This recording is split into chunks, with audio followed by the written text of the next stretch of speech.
पढ़ लिया था क्या, potential energy of two mass system. उसमें चाहे एक अर्थ था और दूसरा क्या था बच्चे, ऑब्जेक्ट।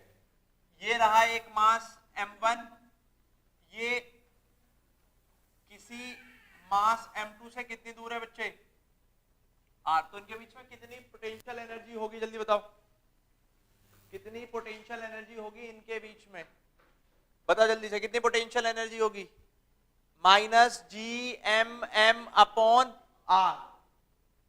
जो पोटेंशियल एनर्जी होगी इतनी होगी -Gm1m2/r। ये दो मास के बीच में पोटेंशियल एनर्जी का फॉर्मूला होगा। अगर 3 मास का सिस्टम आ जाए तो पोटेंशियल एनर्जी कितनी होगी, 4 मास का आ जाए तो कितनी होगी, 5 मास का आ जाए तो कितनी होगी, उसके लिए एक फॉर्मूला डेवलप करेंगे बस। और फिर एक छोटा सा न्यूमेरिकल, आपकी वर्कशीट में भी एक न्यूमेरिकल मैंने लिख के दिया है उस तरह का, कल वाली वर्कशीट में होगा पोटेंशियल एनर्जी वाला। तो पहले 2 मास का लिख गया, अब हम लिखने वाले हैं potential energy of 3 mass system. Potential energy 3 mass system हम लोग लिखने वाले हैं, potential energy of 3 mass system हम लिखने वाले हैं, potential energy of 3 mass system. Potential energy of 3 mass system हम लोग लिखने वाले हैं, जरा ध्यान देना। ये एक मास है हमारे पास m1, ये एक मास है हमारे पास m2, इनके बीच में डिस्टेंस मान लिया मैंने r12। एक लॉजिक आप याद रखोगे, वो क्या होगा लॉजिक, जरा उसे समझते हैं। हेलो,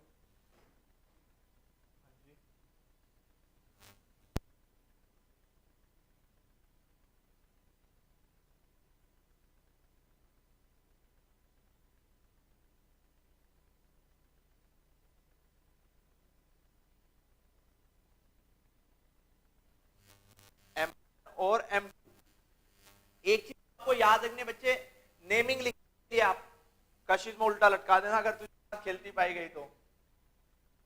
R1 और R21 लिखने, तब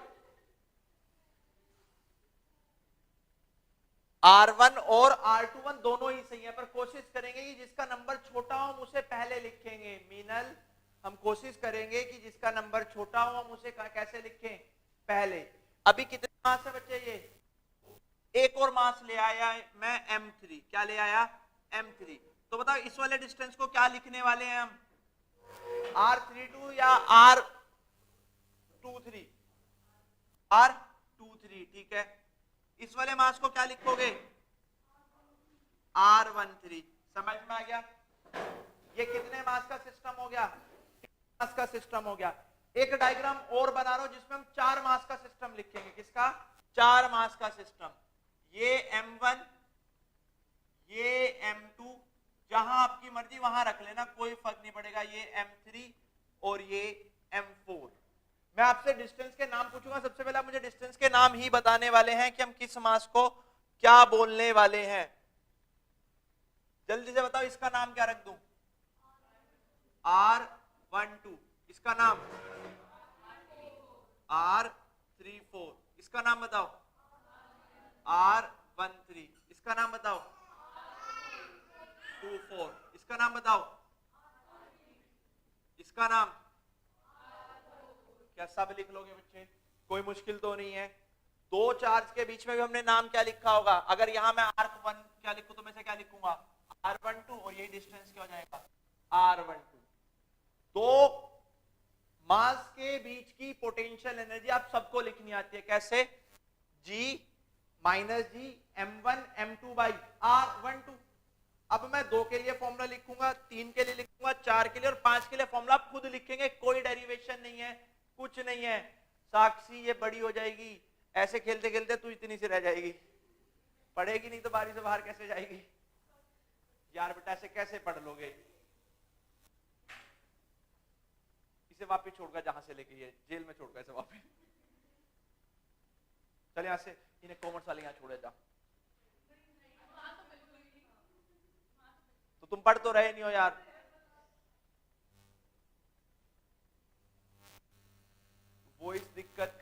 यस सर, ठीक है यार, तो मेरे हिसाब से यहां भी चल दिया। तो हम लिख रहे हैं potential energy of 2 mass system, 3 mass system and 4 mass system. 5 के आप खुद डेवलप करोगे, मैं एक ट्रिक डेवलप कर दूंगा, कोई प्रूफ नहीं, कुछ भी नहीं। सबसे पहले क्या लिख रहे हैं हम, पोटेंशियल एनर्जी ऑफ 2 मास लिख लेते हैं, जो हमने पहले से लिखा है, 2 मास सिस्टम। क्या लिखूंगा बेटा, ये m1 और ये m2, और ये वाला डिस्टेंस कितना, r12। देखो पोटेंशियल एनर्जी का फॉर्मूला क्या होता है, वर्क डन, किसके इक्वल होता है, ठीक है, potential to the work done. तो क्या लिखोगे, minus G m1 m2 by r1। Clear है। अभी हम जो लिखेंगे potential energy of 3 mass system, किसके लिखने वाले हैं, potential energy of 3 mass system, 3 मास के सिस्टम की पोटेंशियल एनर्जी लिखेंगे। डायग्राम बना लेते हैं, ये रहा m1, ये रहा m2 और ये रहा m3। इनकी पोजीशनिंग कुछ और भी हो सकती है, जरूरी नहीं आप ऐसे रखो, जहां आपकी मर्जी कहीं भी रख लो। ये वाला डिस्टेंस, ये वाला डिस्टेंस और ये वाला डिस्टेंस, पोटेंशियल एनर्जी किसके इक्वल होती है बेटा, वर्क डन। तो वर्क डन हो जाता है 12 प्लस 13। 1 को लिख के आगे की तरफ चलिए, 3 से ज्यादा है क्या, नहीं है, रुक गए। फिर अगला लेटर उठाना है, क्या गया 2, 2 से छोटा नहीं लिखना, उसके बड़े वाला क्या जाएगा 3, बस इतना ही। इसका वर्क कैसे लिखूंगा, minus G m1 m2 by r12 minus G m1 m3 by r13 plus G m2 m3 by r23। कुछ कॉमन आ रहा है, माइनस जी कॉमन आ जाएगा, तो ये हमारी पोटेंशियल एनर्जी होगी कितने मास की बच्चे, 3 मास की। पोटेंशियल एनर्जी हो गई 3 मास की। सिमिलरली अभी हम लोग 4 मास के लिए लिखेंगे, किसके लिए लिखने वाले हैं, 4 mass, potential energy of 4 mass system. Diagram बना लो, m1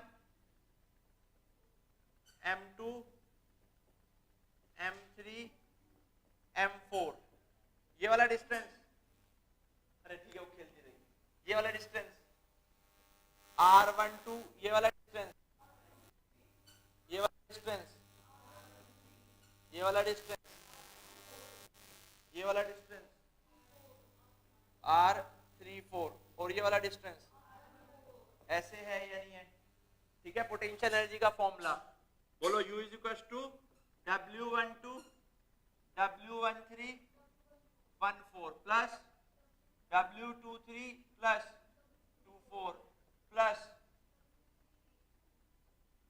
34। अब तो क्या सीक्वेंस लेके चलना है हमें, क्या कर लेंगे जल्दी से, नीचे फॉर्मूला बोलो, माइनस जी, सबके साथ कॉमन ले लूं, अंदर क्या बचा, m1 m2 by r12 plus m1 m3 upon r13 plus 1 m4 r14 plus m2 m3 upon r23 plus m4 upon r24 plus m3 m4 upon, क्या कोई मुश्किल है, मुझे 5 मास के सिस्टम में क्या करूं, r1 प्लस r15 24 25 34 35 प्लस 45, कोई मुश्किल है क्या, मैंने माइनस और जी कॉमन लेके पहले ही बाहर लिख दिया, माइनस और जी कॉमन लेके पहले ही बाहर लिख दिया, ठीक है।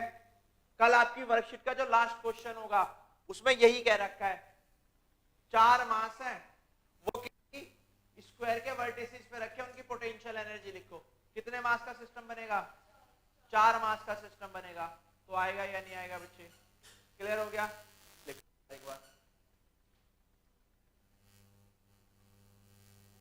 सबको समझ में आया? ऑनलाइन मेरे जितने बच्चे सबको समझ में आया? खुशी, सोनम, MKR, वरदान, सिद्धांत, अनुभव, सबको समझ में? जल्दी जल्दी लिखो इसे।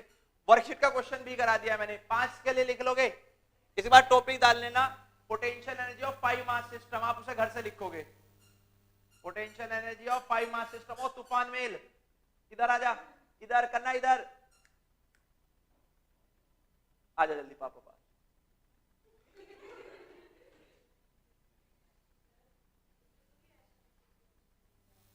बेटा अगर ऐसे नहीं लिखोगे तो गलत कर दोगे आप।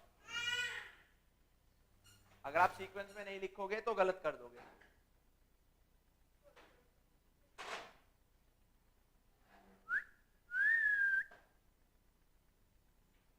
ये कौन आया है? कौन आया ये?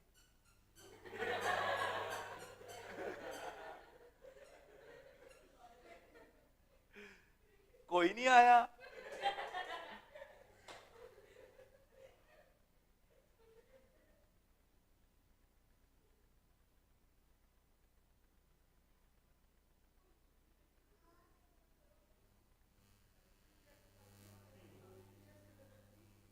क्लियर हो गया जी? 5 मास का लिख लोगे आप। आज एक छोटा सा पढ़ेंगे, एस्केप स्पीड।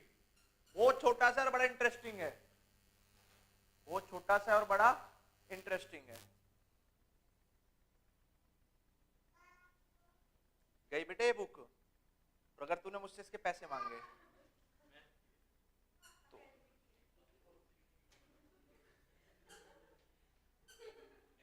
ले, इसे उसे देखा, कशिश को दे आइए, जा कशिश को देखा ये।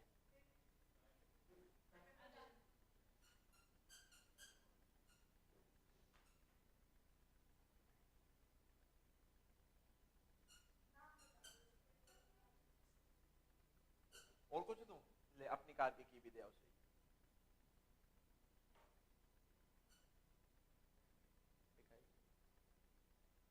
कहना देखा दीदी को।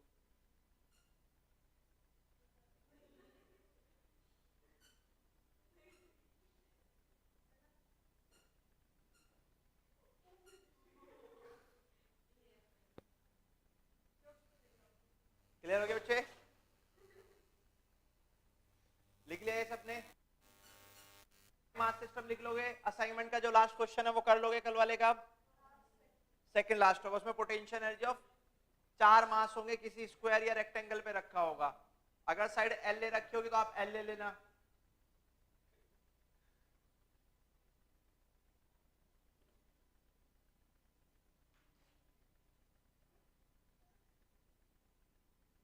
नो,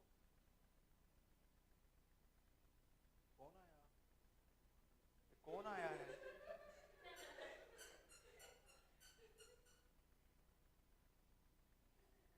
ये हाथ ना, ध्यान रखना।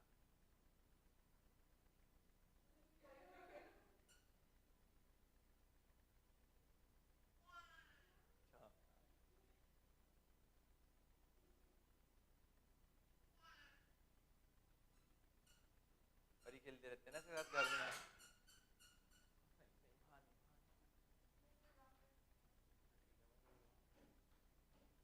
चलो अगला देखो बेटा, एस्केप स्पीड। हाँ, एस्केप। अगर अर्थ के ग्रेविटेशनल फोर्स फील्ड की बात करें तो कहां तक है, जरा मुझे बताओ? इन्फिनिटी तक। वो आइडियल केस में, पर कहीं ना कहीं तो खत्म होगा या नहीं होगा? ये बात तो पक्की है, कहीं ना कहीं तो खत्म होगा। जरा एक बात समझना बच्चे, बात सुन लो भाई।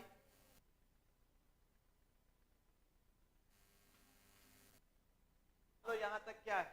Earth surface. सुनो भाई, मेरी बात सुनो, यहां तक इस लाइन तक मैं ऐसे मान लेता हूं कि अर्थ का ग्रेविटेशनल फील्ड है, जो व्हाइट लाइन मैंने बनाई है। आप अर्थ के सरफेस से, कौन आया?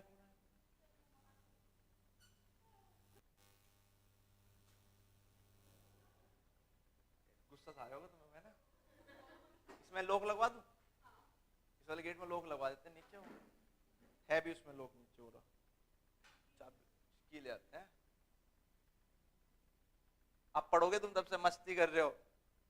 या देखो, आप अर्थ के सरफेस पे खड़ो, मेरी बात सुनो जरा। आपने एक ऑब्जेक्ट को 10 की स्पीड दी, वो ऐसे गया और ऐसे वापस आ गया।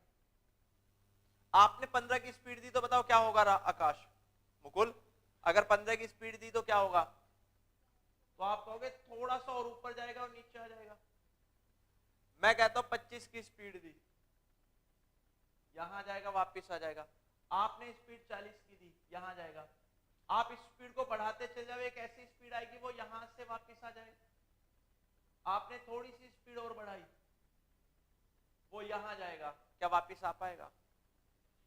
जब यहां जाता है तो उसे नीचे कौन खींच लेता है? Gravitational field. यहां जाता है तो नीचे कौन खींच लेता है? यहां जाता है तो नीचे कौन खींच लेता है? यहां जाता है तो नीचे कौन खींच लेता है? जब यहां जाता है तो नीचे कौन खींच लेता है? अगर वो यहां जाएगा तो उसे नीचे खींचने वाला कोई है ही नहीं, तो वापस आएगा या चला जाएगा? चला जाएगा, कभी अर्थ सरफेस पे लौट के वापस नहीं आएगा। ये बात आपको समझ में आई? पक्का? एक ऐसी वेलोसिटी है हमारे पास जिससे अगर हम किसी ऑब्जेक्ट को अर्थ सरफेस से फेंक दें तो वो अर्थ सरफेस से कहां चला जाता है बच्चे? अर्थ ग्रेविटेशनल फील्ड से कहां चला जाता है? बाहर चला जाता है और कभी भी लौट के वापस नहीं आता। ये बात आपको समझ में आई? अब जरा एक बात समझना, मान लो वो स्पीड थी 50 यूनिट, वो स्पीड कितनी थी? तो आपने इस ऑब्जेक्ट को दिया, ऐसे गया, उसने अर्थ सरफेस को छोड़ के वो यहां जाके रुक गया। मान लो आपने स्पीड दी 60, चाहिए कितनी थी? 50। आपने 60 स्पीड दी और रिक्वायर्ड कितनी थी सरफेस को, फील्ड को छोड़ने के लिए? 50। तो क्या वो वापस आएगा? क्या होगा? तो आंसर है कि वो 50 से तो बाहर जाएगा और 10 स्पीड को अपनी क्या बना लेगा? यानी जब वो अर्थ के सरफेस को छोड़ देगा तो उसके पास कितनी काइनेटिक एनर्जी रहेगी? 10। जब हम एक ऑब्जेक्ट को सिर्फ 50 देते हैं तो उसकी अर्थ के ग्रेविटेशनल फील्ड को छोड़ने के बाद कितनी वेलोसिटी रहती है? 0। कितनी काइनेटिक एनर्जी रहती है? 0।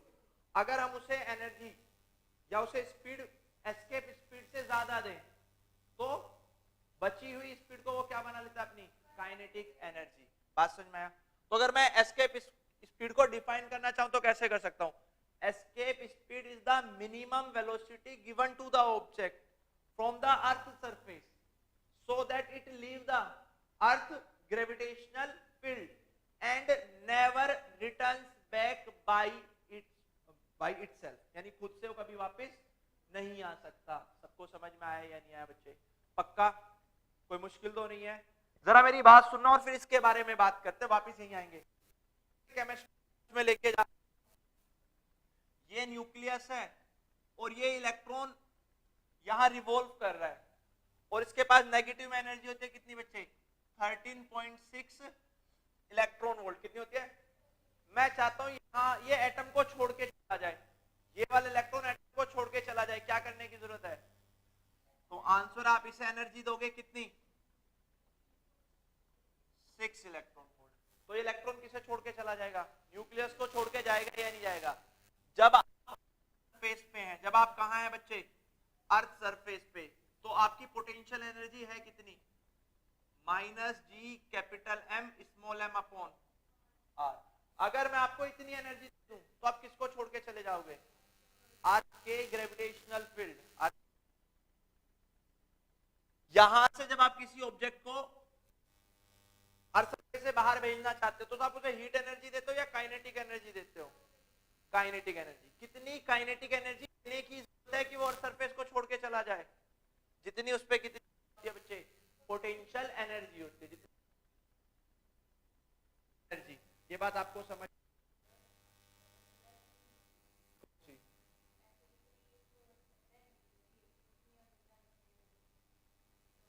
वो जब इन्फिनिटी से लेके आया तो उस पे कितना कर्जा हो गया था? ऐसे इसे ऐसे समझो, मैं 2 नौकर रखता हूं, वो 2 नौकर इसलिए रखता हूं क्योंकि मैंने उन्हें पैसे दे रखे हैं, वो कब तक मेरा गुलामी करेंगे? जब तक वो कर्जा ना उतार दें। तो ये जो नेगेटिव एनर्जी होती है ना, ये कर्जा ही होती है पार्टिकल पे, वो जब तक उसके इन्फ्लुएंस में रहेगा जब तक उसे वापस ना कर दे। खुद से तो ये कर नहीं सकता, गरीब है। हमने एनर्जी ले, जैसे एनर्जी लेगा इसकी एनर्जी कितनी हो गई? 0। और एनर्जी 0 कहां होती है बच्चे? इन्फिनिटी पे। यानी यहीं रहेगा या छोड़ के चला जाएगा? क्लियर हो गया बात समझ में? तो पहले एस्केप स्पीड डिफाइन करेंगे और फिर किसके कैलकुलेशन करेंगे बच्चे? हम एस्केप स्पीड के कैलकुलेशन करेंगे। कोई मुश्किल तो नहीं है? तो एस्केप स्पीड या एस्केप वेलोसिटी मिनिमम वेलोसिटी है या मैक्सिमम? मिनिमम। उससे ज्यादा देंगे तो ठीक है, उससे कम पे काम नहीं होने वाला। तो लिखो escape speed is the minimum velocity. Escape speed is the minimum velocity, नहीं मिनिमम स्पीड लिखो, वेलोसिटी क्यों लिख रहे हैं? Escape speed is the minimum speed. Escape speed is the minimum speed given to a object at earth surface so that it can leave the earth gravitational field so that it can leave the earth gravitational field and never returns by own, खुद से कभी वापस नहीं आ सकता, and never return by itself, यानी खुद से कभी लौट के वापस नहीं आ सकता। क्लियर है बच्चे? पक्का? किसी भी ऑब्जेक्ट को अर्थ के ग्रेविटेशनल फील्ड से बाहर भेजने के लिए उसे कितनी एनर्जी देने की जरूरत है? जितनी उसके पास पोटेंशियल एनर्जी नेगेटिव में है।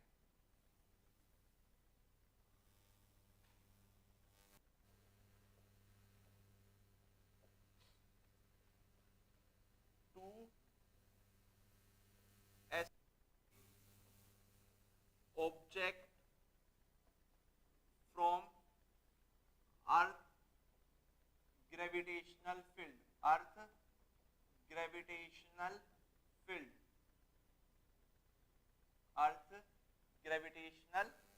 to escape object from earth gravitational field, given kinetic energy should be equals to potential energy at earth surface, यानी जितनी पोटेंशियल एनर्जी उसकी कहां है बच्चे? अर्थ सरफेस पे, उतनी एनर्जी देने की जरूरत है। काइनेटिक एनर्जी का फॉर्मूला बोलो, हाफ एम वी स्क्वायर। ये एम किसका है बच्चे? जिस ऑब्जेक्ट को आप बाहर पे फेंकना चाहते हो, half M V. Potential energy कितनी होती है? जी एम, मतलब नेगेटिव है तो प्लस देने की जरूरत है ना, जी एम एम अपॉन, कुछ कैंसिल हो रहा है बेटा, m से m कैंसल, तो v स्क्वायर कितना बना? 2gm upon r। तो हमें तो v कैलकुलेट करना है, तो v कितना आएगा? v है is equal to under root 2gm upon r। और ये कौन सी स्पीड है बच्चे? एस्केप स्पीड है। कौन सी है? एस्केप स्पीड है। पहले मुझे बताओ, आप एक स्टोन को अर्थ सरफेस से बाहर फेंकना चाहते हो और आप एक सुमो को अर्थ सरफेस से बाहर फेंकना चाहते हो, किसको ज्यादा वेलोसिटी देने की जरूरत है? अरे भाई साहब फॉर्मूला देख लो, 2 constant, g constant, m mass of earth, r radius of अर्थ। यानी किस ऑब्जेक्ट को बाहर फेंक रहे हैं उस बात पे डिपेंड करता ही नहीं है। किस पे डिपेंड करता है? प्लैनेट के ओरिएंटेशन पे, प्लैनेट का कितना मास है और रेडियस कितनी है। हर प्लैनेट के लिए बिल्कुल ऐसे लिखेंगे। मून से एस्केप स्पीड कुछ और हो सकती है, अर्थ से कुछ और हो सकती है, जुपिटर से कुछ और हो सकती है, सन से कुछ और हो सकती है। ये सबको समझ में आया? तो क्या मैं ये नोट डाल सकता हूं? Escape speed is independent from the mass of the object which is going to be thrown out from the earth surface, यानी उसके मास पे डिपेंड नहीं करती। मैं सात्विक को बाहर फेंकूं या देव को बाहर फेंकूं, कोई फर्क नहीं पड़ता, दोनों को वेलोसिटी एक जैसी देनी पड़ेगी। Escape speed is independent. Escape speed is independent from. Escape speed is independent from object mass. It depends on planet mass and radius. बच्चे मैं इसलिए अर्थ नहीं लिख रहा क्योंकि ये हर प्लेनेट के लिए ट्रू है. कल को इलोन मस्क मार्स पे अपनी बस्ती बना ले तो उसके लिए नई वेलोसिटी थोड़ी ना कैलकुलेट करेंगे, इन्हीं फॉर्मूले से काम चला लेंगे. ठीक है जी. तो v is equal to 2gm upon r. Clear होगी ये बात आपको? इसी में थोड़ा सा मॉडिफिकेशन और करते हैं, जरा देखो फॉर्मूला लिखो जल्दी से. क्लियर हुआ भाई सबको ऑनलाइन वालों बच्चों?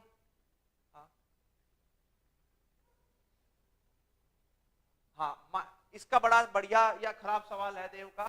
इसने कहा भैया अर्थ सरफेस पे तो एनर्जी माइनस में होती है. अरे भाई माइनस में एनर्जी देगा तो और कर्जे में नहीं हो जाएगा? वो उतनी ही एनर्जी कितने किस में देनी है? पॉजिटिव में देनी है, तभी तो उसे कर्जे से मुक्त कराएगा. पहले ही मेरे पे 10,000 रुपए का कर्जा, 10,000 मुझसे और मांग ले तो 20,000 हो गए. तू मुझे कर्जे से मुक्त कराना चाहता तो माइनस 10,000 या प्लस 10,000? भाई मेरी पीढ़ी गुलाम करा दे तो किसी के यहाँ तो ठीक है, इसलिए प्लस में लिखिए. Given energy is positive energy potential at earth surface. ठीक है पक्का? कोई स्मॉल जी की वैल्यू बता सकता है मुझे? स्मॉल जी की 9.8 से दूसरी gm अपॉन r स्क्वायर पता है? रेडियस ऑफ अर्थ याद है तुम्हें? भाई साहब बिल्कुल एकदम फिट बालक हो रहे हैं. चलो अगला देखो, ये रफ करूं मतलब अगली स्लाइड ले रहे हैं. एस्केप स्पीड का फॉर्मूला बोलना. Under 2g upon r. अगर मैं इस अंडर के अंदर r से मल्टीप्लाई कर दूं, r से डिवाइड कर दूं, कोई फर्क पड़ेगा? भाई r से गुना कर रहा हूं कैपिटल R से, और कैपिटल R से क्या कर रहा हूं? डिवाइड. तो एस्केप स्पीड कितनी हो जाएगी? Under root 2gm into capital R divided by, पहले एक r था तो और एक और r. ठीक है इक्वेशन पे कोई फर्क नहीं पड़ा. बताओ क्या बना? Escape speed is equal to under root of 2gm में स्क्वायर इनटू r. ये तो बना. ये वाली टर्म पहचानता है क्या मेरा कोई बच्चों? क्या 2r यही है. g is what? Acceleration due to gravity at earth surface. gm upon r तो अर्थ सरफेस है, ये नहीं है. 2 की वैल्यू 2, g की वैल्यू 9.8 और r की वैल्यू है. सारी वैल्यूज प्लेस कर लेता हूं. g is equal to 9.8, r is equal to 6400 into 10 to the power 3 metre. तो एस्केप स्पीड में यही तो लिखूंगा 2 into 9.8 into 64 into 10 to the power 5. Solve किया जा सकता है ये डाटा? बिल्कुल किया जा सकता है, कर लेते हैं.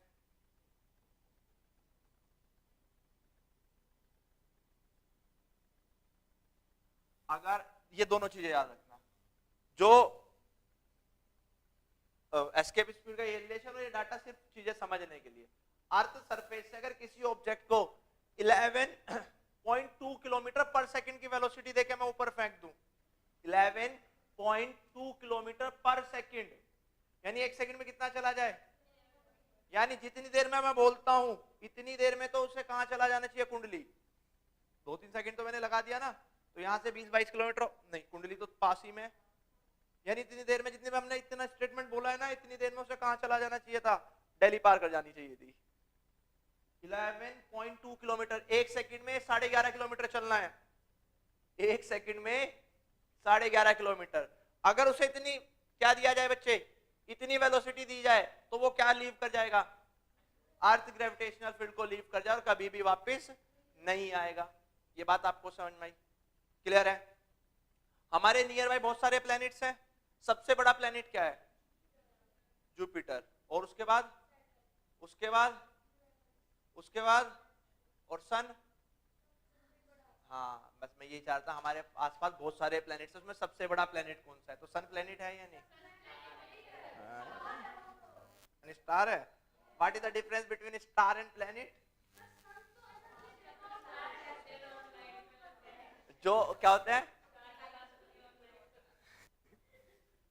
चलो अभी सैटेलाइट पढ़ेंगे। सारे प्लेनेट सैटेलाइट हैं, सन उनका सेंटर्ड है। चलो सन के बारे में बात करते हैं।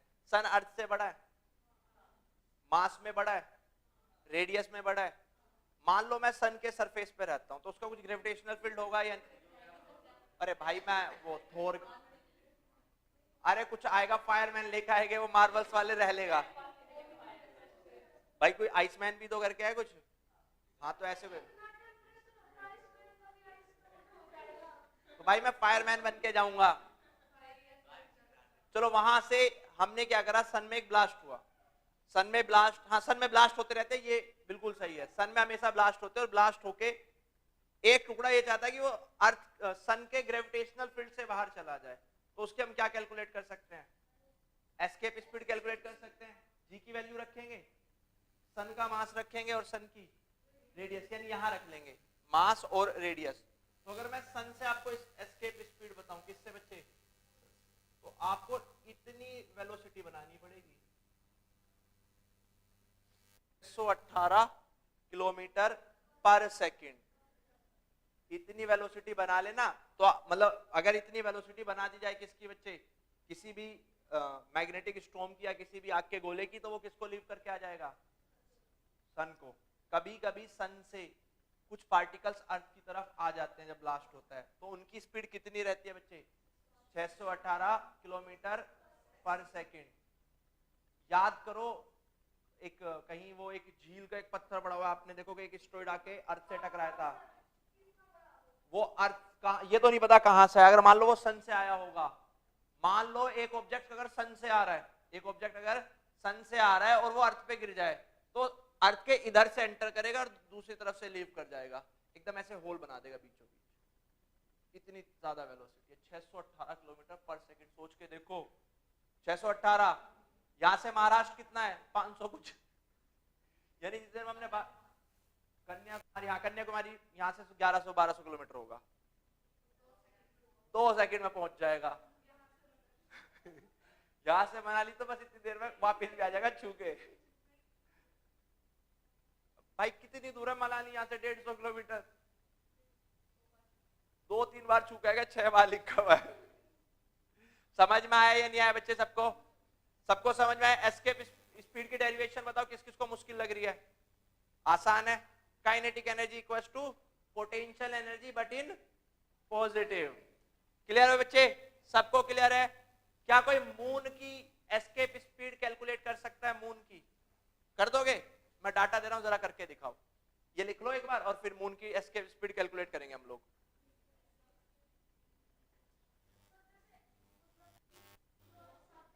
1.5 सेकंड में आईआईटी बीएचयू नहीं जा पाओगे बेटा, उसके लिए आपको 2 साल मेहनत करनी पड़ेगी खुशी।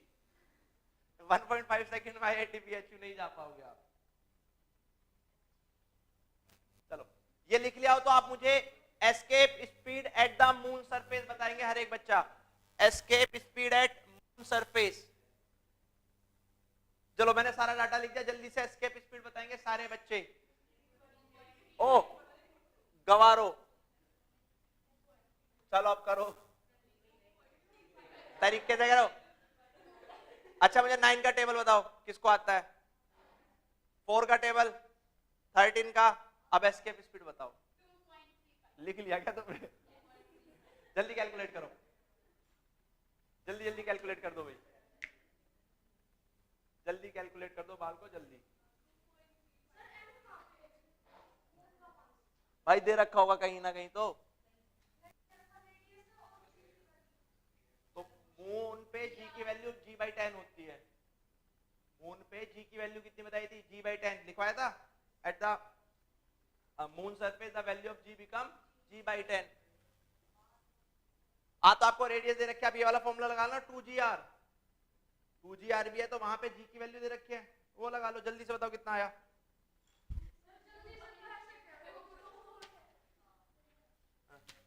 अभी देता हूँ।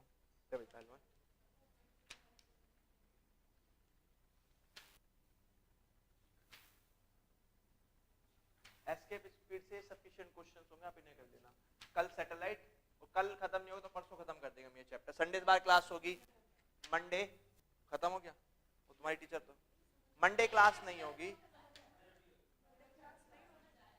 समझ इसलिए आई क्योंकि आधा पढ़ लिया था यार। मंडे क्लास नहीं होगी, संडे क्लास होगी। मंडे को पूजन है उसका बच्चे का। क्या बेटा मैं होंगे ना यार। हाँ ऐसे कर लेंगे वो। बेटा करो जल्दी से।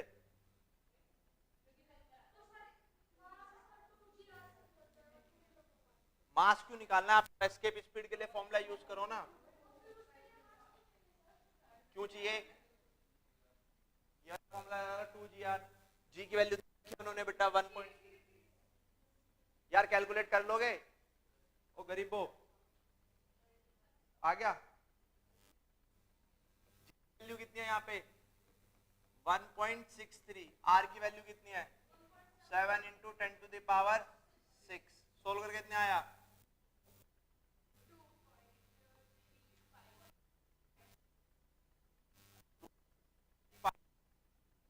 10⁻³ मीटर पर सेकेंड। क्लियर। अगला देखो,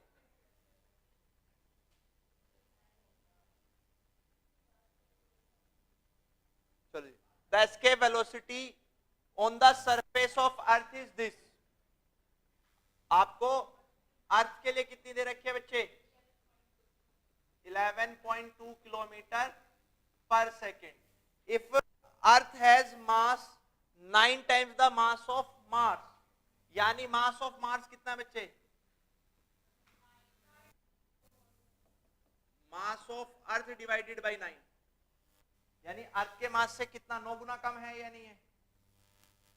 and radius equals to the twice of Mars, यानी radius of Mars, radius of Mars क्या है बच्चे radius of Earth divided by 2। Calculate the minimum velocity required by a projectile to escape the gravitational field of mass. Escape speed का formula लिख लो √2gm upon, मुझे बताओ मास के लिए जी की वैल्यू कितनी होगी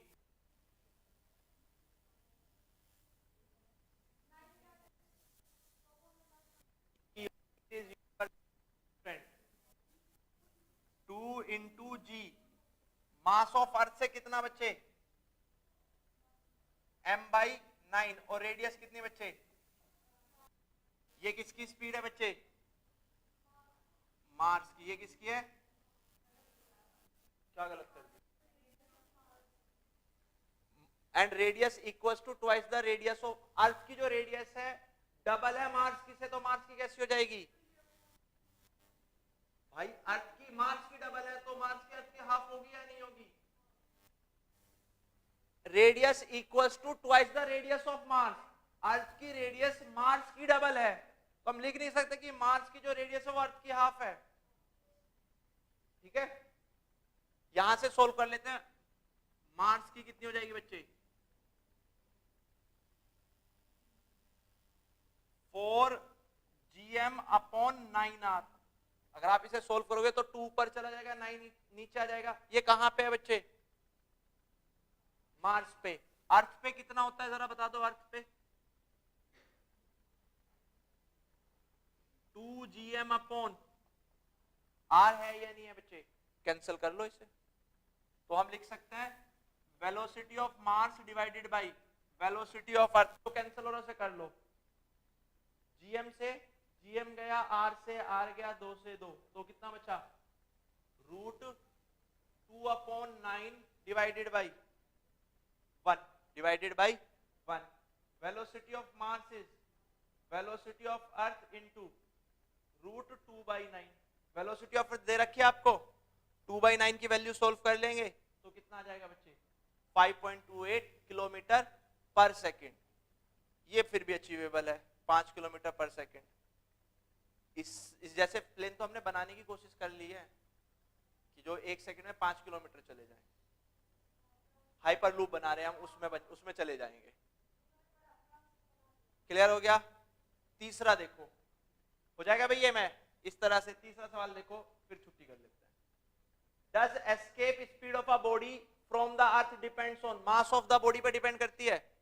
एस्केप स्पीड क्या उस बॉडी के मास पे डिपेंड करती है जिसको फेंकना है? यस या नो आएगा एक? The location from it is projected क्या इस बात पे डिपेंड करेगा कि कहां से हम इसे फेंक रहे हैं? नहीं करेगा भाई। लोकेशन भाई, एक प्लेनेट में आप अपने घर से फेंक रहे हो, मेहता क्लासेस से फेंक रहे हो, अपने स्कूल की छत से फेंक रहे हो, मामा की छत से फेंक रहे हो, फर्क पड़ेगा? नहीं। द डायरेक्शन ऑफ प्रोजेक्शन, नहीं, आप अपनी छत पे खड़े होकर उसे ऐसे फेंक दो या ऐसे फेंक दो, कोई फर्क नहीं पड़ेगा। The height of the location from where the body is launched, इस बात पे डिपेंड करेगा, क्योंकि जैसे जैसे डिस्टेंस बढ़ेगा वैसे वैसे एनर्जी में चेंज आएगा। तो हाइट से तो फर्क पड़ता है, बाकी किसी चीज से फर्क नहीं पड़ता। सबको समझ में आया? सारी वर्कशीट करके लाना कल। लोकेशन बच्चे मामा का घर और ताया का घर, हाइट होती है क्या स्टोरी से फेंक रहे हैं आप, बुर्ज खलीफा पे खड़े होकर फेंक रहे हैं बेटा? कोल्ड हाइट पे बात कर रहा है ना। देख मैं बताता हूं, तू पहले फ्लोर से फेंक और 50वें फ्लोर से फेंक, लोकेशन में फर्क है, हाइट में? हाइट का फर्क पड़ता है लोकेशन। तू मामा के घर जाके भी 50 वाले से फेंकेगी तो फर्क पड़ेगा।